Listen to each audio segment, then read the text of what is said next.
नमस्कार, इंडिया नामा में आपका बहुत बहुत स्वागत है। मैं हूं आपके साथ राकेश टंडन।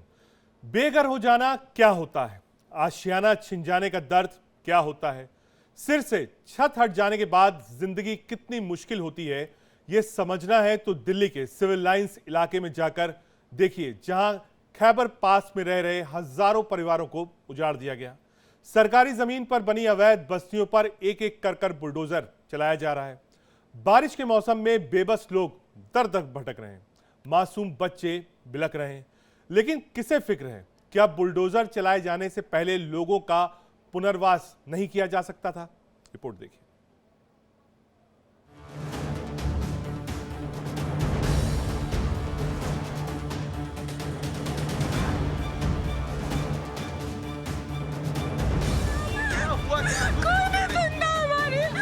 तुम्हारा कुछ नहीं है, तुम रजिस्ट्रेशन करवा लो अपना। आंखों में बेबसी के आंसू हैं, दिल में दर्द है, गुस्सा है, उबाल है, प्रशासन और सिस्टम के खिलाफ जबरदस्त आक्रोश है।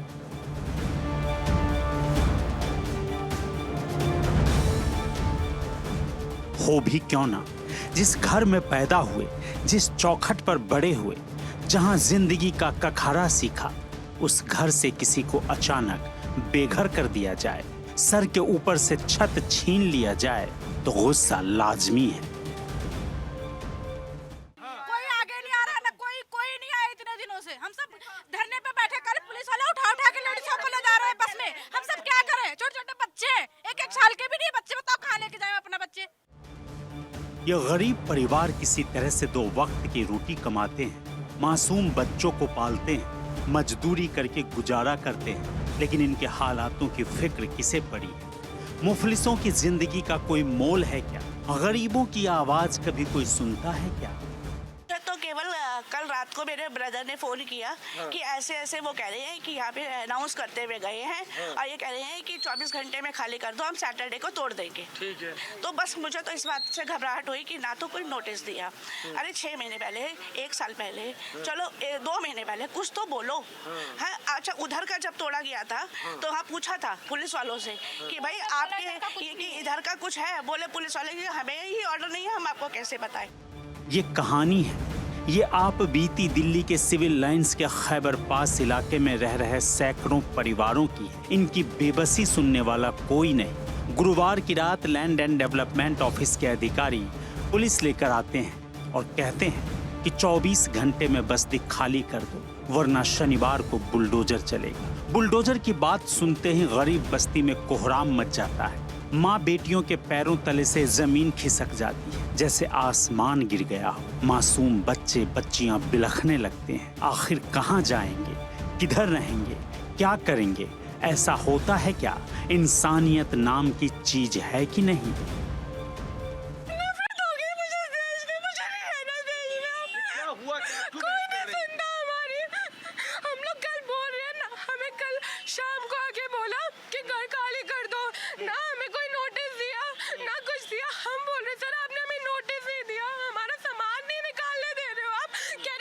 झूठ मत बोलो, तुम सबको पता है क्या हो रहा है। हमें पता है तुम लोग कोर्ट जा रहे हो, ये करो।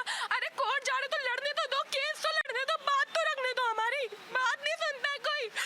हमको कल शाम को बोला गया है, हमको कुछ, उससे पहले हमको कुछ नहीं बोला। हमको बोला कि तुम्हारा कुछ नहीं है, पीछे पीछे का कुछ जो है, पीछे पीछे का है।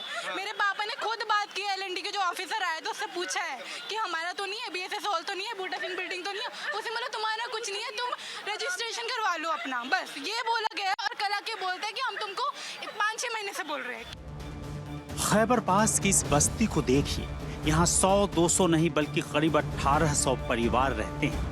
मतलब सवाल 40 से 50 हजार लोगों की जिंदगी का है। ये बस्ती अवैध है।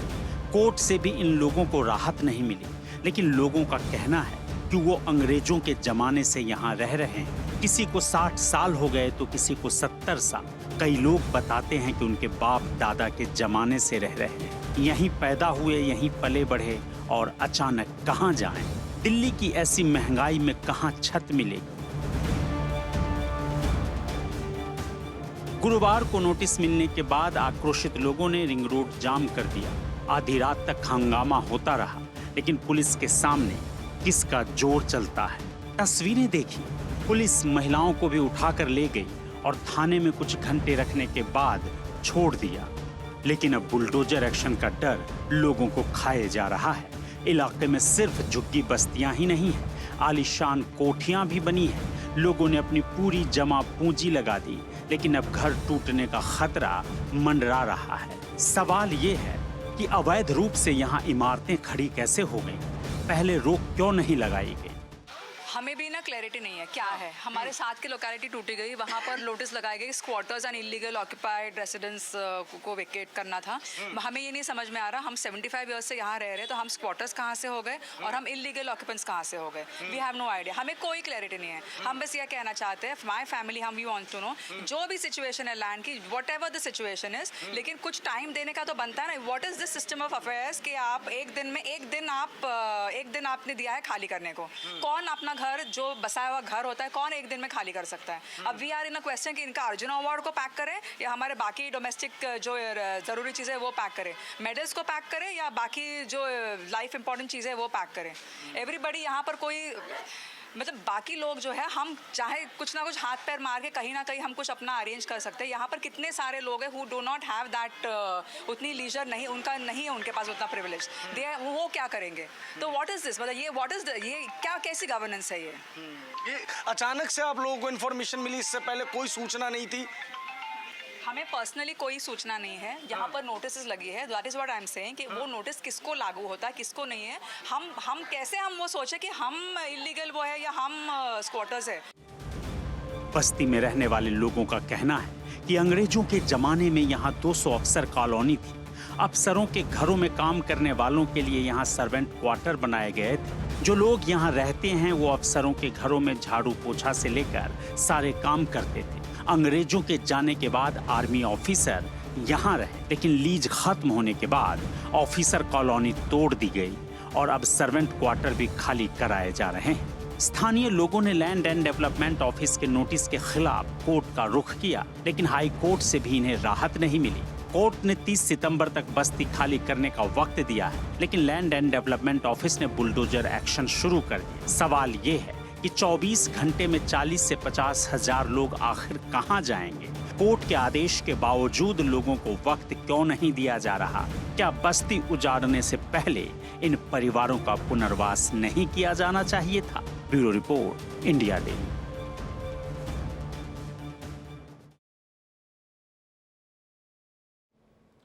सिविल लाइंस के खैबर पास इलाके की ये झुग्गी बस्तियां सरकारी जमीन पर बनी थी, लेकिन अंग्रेजों के जमाने से यहां हजारों लोग रह रहे हैं।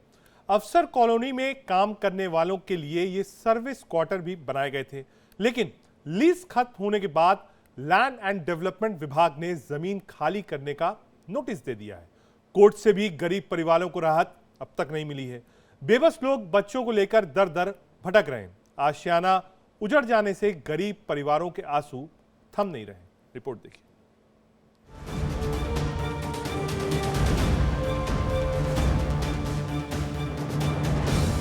दिल्ली के खैबर पास इलाके में लगातार बुलडोजर चल रहा है। अवैध बस्तियां उजाड़ी जा रही है। 15 दिन पहले भी इस इलाके में बुलडोजर गरजा था। तस्वीरें देखिए, हर तरफ टूटे मकान, बिखरा सामान और बेबस बिलखते लोग।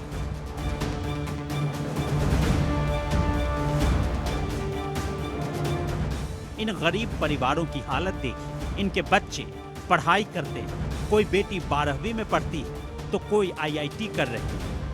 इनके घरों पर नहीं, इनके सपनों पर बुलडोजर चला है। बेघर हो चुके परिवारों के बच्चों का भविष्य क्या होगा, कैसे पढ़ेंगे, आगे क्या करेंगे, ये सोचने वाला कोई नहीं। मैं 12th में हूँ। अभी 12th में है? अभी 12th पास किया है? नहीं, मैं अभी हूँ 12th में। मेरे बोर्ड एग्जाम्स आने वाले हैं, प्री बोर्ड आने वाला है। अभी मैं ऐसी सिचुएशन में कैसे पढ़ाई करूँ? मैंने सारी अपनी बुक्स सब पैक कर रखी हैं। अभी मेरे को समझ नहीं आ रहा। मेरे एग्ज़ाम स्टार्ट होने वाले सितंबर में, मेरे हाफ ईयरली हैं। अभी मैं बहुत सारा सिलेबस है। अभी मैं ऐसी सिचुएशन में कैसे कर पाऊँगी syllabus cover up? Specially pre boards भी होंगे अभी दिसंबर में, तो ऊपर से अभी पता नहीं स्कूल कैसे अप डाउन होगा, कैसे करेंगे। अब बताइए 12th क्लासेस भावुक हो रही हैं। भावुक हो रही हैं आप। अच्छा, तो आपने पढ़ाई की बहुत तैयारी की होगी। अभी है बट अभी बहुत है, अभी सिलेबस है, बाकी जितना कवर अप मुझसे होता है मैंने किया है पूरा अपना, अभी तक जितना होता है उतना किया है। बट अब ऐसी सिचुएशन में अभी हम कहाँ जाएंगे, अभी जहाँ पे भी शिफ्ट होंगे वहाँ पे भी सेटल होने में टाइम लगेगा। अभी इसमें हमारी एजुकेशन को भी वो हो रहा है, एजुकेशन भी बेसिकली हो रही है। अभी हमारे एरिया में बहुत सारे बच्चे हैं, स्टूडेंट्स हैं जिनको स्कूल जाना होता है, जिनके बहुत ज़्यादा मुश्किल हो गया अप डाउन करने में, और हमारी एजुकेशन भी इसमें बहुत वो हो रही है। खैबर पास इलाके में कई बस्तियां हैं। धीरे धीरे करके सभी पर बुलडोजर चलना है। कुछ परिवारों को कोर्ट से 2 महीने की मोहलत मिली है, लेकिन जिन्हें नहीं मिली उन्हें पुलिस और लैंड डेवलपमेंट ऑफिस के अधिकारी लगातार धमका रहे हैं। आधी रात को उठाकर बुलडोजर चला दिया जाता है। बेबस परिवार दर दर भटक रहे हैं। बच्चों को निवाला नहीं मिल रहा। बारिश के मौसम में ये लोग कहाँ जाएंगे, कहाँ रहेंगे, ये सोचने वाला कोई नहीं। कोई भी वजह नहीं बताई। हमारे तो यहाँ ये पक्के मकान बने हुए थे ईंटों के, कौन कहेगा झुग्गी है? 3 बजे हमें सुबह 3 बजे रात को उठाया गया कि तोड़ दिए जाएंगे, आप 2 घंटे के अंदर अपना सामान निकालो, नहीं सामान की हमारी कोई जिम्मेदारी नहीं होगी। हमारे आधे सामान दब गए, आधे निकाल पाए, आधे नहीं निकाल पाए। बुलडोजर लाके खड़ा कर दिया और तोड़ दिए। मेरे बच्चे भी हो गए, मेरे बेटे की भी शादी हुई यहीं पे ही, 2 बच्चे भी हैं उसके यहीं पे ही, सब हो गया। पर लेकिन अब एकदम से तोड़ने की कह दिया, मैं कहाँ जाऊँ परिवार को लेके, हमें कहाँ जाना, हम किराया। अब मेरे हस्बैंड के फालिस मार गई है, मेरे घर में कोई कमाने वाला नहीं, कैसे नहीं, किराया कहाँ से देंगे हम लोग? बेटा कमा रहा है, बस बेटे की कमाई से हो जाएगा? कोई नहीं हो पाएगा, वो भी 11,000 रुपए की सैलरी। सोचिए, जिन परिवारों के लिए शहर में 2 वक्त की रोटी का जुगाड़ कर पाना मुश्किल है, कोई ठेला चलाता है तो कोई रिक्शा, कोई मजदूरी करता है तो कोई फैक्ट्री में नौकरी। 10 से 15 हजार कमाने वाला शख्स दिल्ली में परिवार पालेगा या किराया देगा? घर उजड़ना मतलब सब कुछ उजड़ जाना। जिन घरों से लोगों की सैकड़ों यादें जुड़ी हैं, वहां अब सिर्फ खंडहर बचा। रो रहे हैं, मतलब आपको तकलीफ हो रही होगी कि अचानक से ऐसा हो गया। जी, किसको नहीं होती है, किसी का घर तोड़ रहे हैं ऐसे, सबको होती है तकलीफ। तो हमारे से पुलिस वाले इतनी बदतमीजी से बात कर रहे हैं, हमारी हेल्प नहीं कर रहे, उल्टा हमें ही बोल रहे हैं कि तुम लोग ढंग से हैंडल नहीं कर रहे सिचुएशन को। एटलीस्ट पुलिस तो हमारी हेल्प करे। पुलिस हम लोग को डराने के लिए फोर्स लेके आ गई इतनी सारी। यहाँ पे दोपहर के टाइम पे हम लोग इतना डर गए कि शायद अभी तोड़ रहे, हमारा घर भी खाली नहीं हुआ है। कैसे कर सकते हैं ऐसा? हमसे इतनी बदतमीजी से बात कर रहे हैं कि हम लोग पता नहीं क्या हो, हम लोग को टेररिस्ट की तरह ट्रीट कर रहे हैं ये लोग। जब से पैदा हुई हूँ यहीं पर ही रही हूँ। ये मेरे परनाना की ज़मीन थी। उनको, वो भारत सेवक समाज संस्था के साथ काम करते थे। उनको 1952 के अराउंड ये ज़मीन मिली थी, क्योंकि बहुत अच्छा काम किया था उन्होंने आज़ादी के टाइम से नेहरू जी के साथ। अभी ये बोल रहे हैं कि हमने सरकारी ज़मीन पे अतिक्रमण करा है। सरकारी ज़मीन पे अतिक्रमण करने का मतलब है कि सरकार पहले से नोटिस देती रहती है ना। आज तक हमारे पास कोई नोटिस नहीं आया।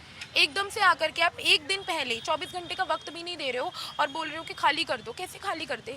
50-70 सालों से हम यहाँ पर रह रहे हैं, हमारी रोजी रोटी है, ये प्राइमरी ऑक्यूपेशन है मेरे फादर का, ठीक है। और एक लैंड एक्ट के थ्रू अगर कोई व्यक्ति 3 साल से किसी लैंड के ऊपर एज अ प्राइमरी ऑक्यूपेशन है, उसकी लैंड, वो काम कर रहा है, रह रहा है, तो आप उसे ऐसे नहीं निकाल सकते हो लैंड से। उसको कंपनसेशन देना पड़ेगा, तभी आप एक्विजिट कर सकते हो लैंड को, अदरवाइज नहीं कर सकते हो। पता नहीं कौन सा एक्ट लगा रहे हैं, क्या कर रहे हैं, गैर कानूनी बोल रहे हैं। आप कौन सा कानून तोड़ा ही तो मुझे भी समझ नहीं आ रहा है, लेकिन फिलहाल तो मुझे ऐसा लग रहा है कि मेरे साथ अन्याय ही हो रहा है, मेरे और मेरे परिवार के साथ। पीड़ित परिवार सालों से यहाँ रह रहे थे। अपने आशियाने बचाने के लिए इन लोगों ने विधायक से लेकर सांसद तक, हाई कोर्ट से लेकर सुप्रीम कोर्ट तक गुहार लगाई, लेकिन किसी ने इनका दर्द नहीं सुना। इन लोगों के पास voter ID card, ration card से लेकर सब कुछ है। वोट मांगने सभी आए, लेकिन मदद के लिए कोई नहीं आया। चुनाव के दौरान सांसद प्रवीण खंडेलवाल ने आश्वासन दिया था कि बेघर नहीं होने देंगे। चुनाव बीत गया, अब कोई आंसू पूछने वाला नहीं। कोई ये पूछने भी नहीं आया कि खाने पीने और रहने का कोई बंदोबस्त हुआ भी या नहीं। मैं इस वक्त खैबर पास में हूँ। यहाँ पास में ही दिल्ली विधानसभा है और यहाँ पे हजारों की संख्या में ये घर हैं। इन घरों को देखकर आपको कहीं से भी नहीं लगेगा कि ये या तो झुग्गी है या क्लस्टर है। बड़ी बड़ी 2 मंजिला 3 मंजिला इमारतें हैं, सामने एक बूटा सिंह कॉम्प्लेक्स है जिस पे शायद बहुत सारे टावर्स लगे हुए हैं, 5-5 टावर्स लगे हुए हैं। और बड़ी खबर ये है कि 24 घंटे के भीतर इन सभी घरों को, इन कॉम्प्लेक्सेस को ज़मींदोज कर दिया जाएगा। जी हाँ, सही आप सुन रहे हैं, इन सभी चीज़ों को जो है वो ध्वस्त कर दिया जाएगा। पुलिस बल वहाँ पे सामने आपको नज़र आ रहा होगा मौजूद है। जिनके पास व्यवस्थाएं हैं, जिनके पास ऑल्टरनेट सुविधाएं हैं, वो अपना घर खाली कर रहे हैं। लेकिन लाखों की लागत से बने हुए ये घर और हज़ारों की संख्या में यहाँ मौजूद लोगों के ऊपर एक बड़ा संकट आ गया है। 15 दिन पहले शनिवार को ही 200 घरों को तोड़ा गया था। एक बार फिर शनिवार को 200 से ज्यादा घरों को तोड़ने की तैयारी है। रोहिंग्या से लेकर पाकिस्तान से आए शरणार्थियों तक सभी को शरण देने के लिए कोर्ट से लेकर संसद तक लड़ाई लड़ी जाती है। मानवीय ग्राउंड पर राहत दी जाती है, लेकिन यहाँ इंसानियत दम तोड़ रही है। इन लोगों के साथ कोई खड़ा नहीं। Bureau report, India.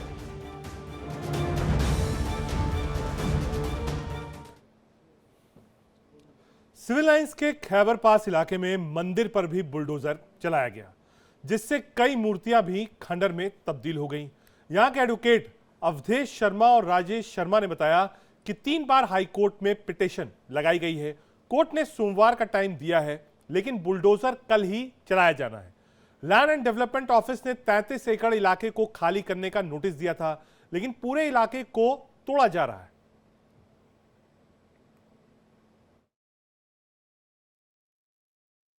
यहाँ पे क्या किया है इन्होंने कि एक रिट फाइल की गई थी, उसमें रिट जो डिसमिस हो गई थी और उसके बाद में इन्होंने ये रिमूव कर दिया।